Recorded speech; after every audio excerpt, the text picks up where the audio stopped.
Hello everyone, it's the French Dev and I'm going to continue my devlog series about how to make your own indie game. This is the second episode of the series and I wanted to thank everyone for having watched the first video and for all the reactions I got. This is really a pleasure for me to do it and to have so many feedback. So I hope you will enjoy the second topic. I will talk about the game movement, how to control the character in a video game. This comes from the fact that I've seen so many games recently, including my game at the beginning, where the displacement of the characters and the controls doesn't feel very right. And there is a little bit something that makes it weird. And I think it's mostly due to the fact that normally in a game you don't want the character to move accordingly to physics laws. You prefer to have something unphysical because usually it gives a better feedback or a better game feel to the players. So for instance, if you look at all the classical games, all the famous games, all the games that have a very, very good gameplay, don't follow the physics rules. And I can tell because I'm a physicist when I'm not developing games. And that's what you have to look at. You have to think about how you will implement the game movement and how you will code it to make it look good or feel good for the player. And for this, I think something very important that I've said in the first video already is that you have to play your game, you have to test it. And you can also look at what has been done by other people. For instance, in classical games, if you are doing a platformer, for instance, you can look at Mario or you can look at Rayman and see what they have done. You can look at Celeste or other kind of indie games where the devs have talked about how they've implemented the game controls to have a very good gameplay, how they really put so much work to make the gameplay on point. And that's why these games are so good. That's, I think, something you have to think about and something you should look after. If you want to improve your gameplay, if you want to improve the feeling the players have when they play your game, you have to think about feedback, how the character is moving, and you have to think about the animations, I think. So we are going to speak about all these different things. A lot of game devs are actually using the engine's physics for the displacements, and I feel that it's a bad idea because you don't really have control on what the game is doing. And I think it's better really to make your own scripts from scratch. It will always feel better and you will have more control on what's happening in the game. You have different options. You can either play with the positions of the character to move it, or you can play on the velocity. Depending on the kind of game you're doing, you can choose either one or the other. If you move your character on a grid, I would always pick to move the positions because you know already the positions on the grid. If your game is not based on a grid, then it's better to play with the velocity, I think, because in that case, you can use the game engine physics for the collisions. So the game engine will handle all about the collisions and avoid your character to be stuck in some kind of game object because you have not controlled properly the distances between the objects and how they move. So now this is where you have to think about what kind of movement do you want for your game. What kind of acceleration, what kind of deceleration, what is the maximum speed, how fast it will reach this maximum speed, and this is just for the basic movements. So you have your player which is setting an input to move the character on the east direction, and you have to think about how the game will react to this input. For instance, you can choose to have a very slow start of the acceleration and then a very quick acceleration, or just a slow acceleration all along the acceleration curve. You could have a very fast acceleration at the beginning and then reaching a plateau quite slowly. If it's a precise platformer, for instance, it's important that you can do very small displacements. And this is not something possible if you just give the maximum speed immediately.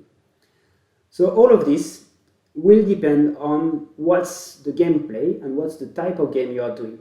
And this can be important for any kind of games. It can be important for platformer, for Metroidvania, for even for an adventure game, I would say, and even for a chill game. So if I look at the example of Aveliana, the game I'm developing, this is an infiltration game. So I had to think about what is important for an infiltration game. And I think there are 2 or 3 very important things.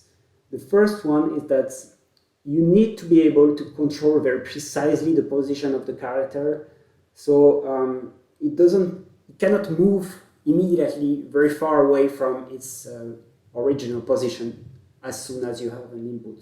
So you must have a quite slow acceleration in the first frames, but at the same time you need to have a very reactive gameplay. So you need something that will accelerate quickly after a few milliseconds.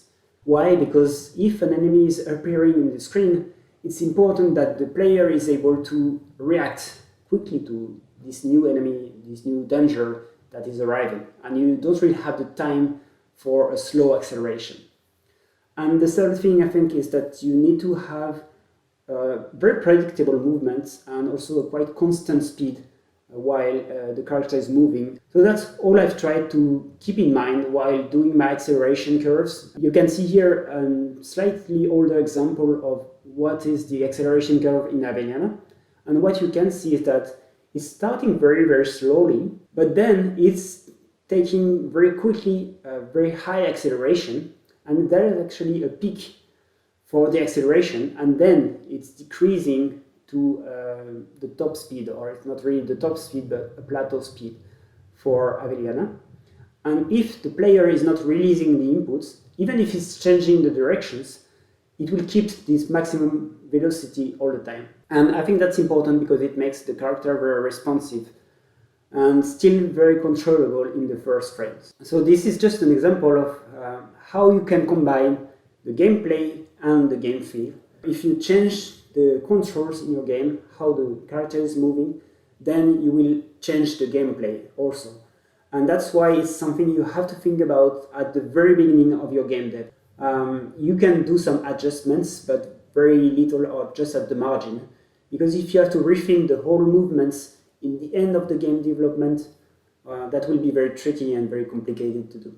So now we have opened a whole new area, a whole new world of experimentation on game feel, game movement, and that's, to me, very interesting. That's amongst the things that I'm the most interested in game development. For instance, now you can think about what happens if the player put an input to the west direction and then to the east direction.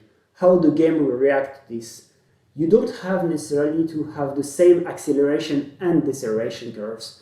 And that's why I was saying that it's important not to follow the physics rules. You can have a very slow acceleration, but immediate or very, very fast deceleration. That can be important for some kind of gameplays, and that's what I'm actually doing in Aveliana, because you want the character to stop immediately when you have stopped to put any input, so the game is very predictable and you know what you are doing while playing. So for all of this, again, I really recommend that you test as much as possible your game. You have to put your hands on the keyboard, on the controller, and also you have to try different kind of controllers you will have in the game, because if you code everything for the keyboard and you can also play the game with a gamepad, you have to try both. And maybe the acceleration curves won't be the same for both, I don't know, but it can be that you want to adapt to different kind of controls. An analog stick is not the same as arrow keys. That's something that I think is not told enough, but it's very important for me to have animations that are matching the game and the movements. Why? Because, for instance, if you have a very slow animation with a very small space in between the feet or in between the legs, but your character is moving really quickly, it will feel very weird. It will feel like the character is sliding or gliding on the surface, but not really like, pushing on the ground to move. So if you want to have a good feeling for the players, you have to have the animations going with the gameplay and the game feel. So again, you have to test it and you have to adjust as much as possible to make it fit the one with the other. Also, depending on the kind of camera you have for the game, I'm thinking about the isometric view in a 2.5D game, like I'm doing. And if you do only 4 directions for the animations, I think it will most of the time feel very odd. I know it can be an artistic choice. It's the choice they've made, for instance, in Don't Starve. But I feel like it's sometimes it feels a bit odd and unfair when you play the game, because you don't really see where the character is exactly. And I think it's a better idea to have the 8 directions that are drawn for your game. All of this has to be considered at the same time, and it will really play a major role on how the people see your game, how they feel when they play your game, and that will only make them play longer your game if it's done correctly. This is all about the feedback you give to the players, and the feedback is really important. It's the main thing I think you should work on for any game development.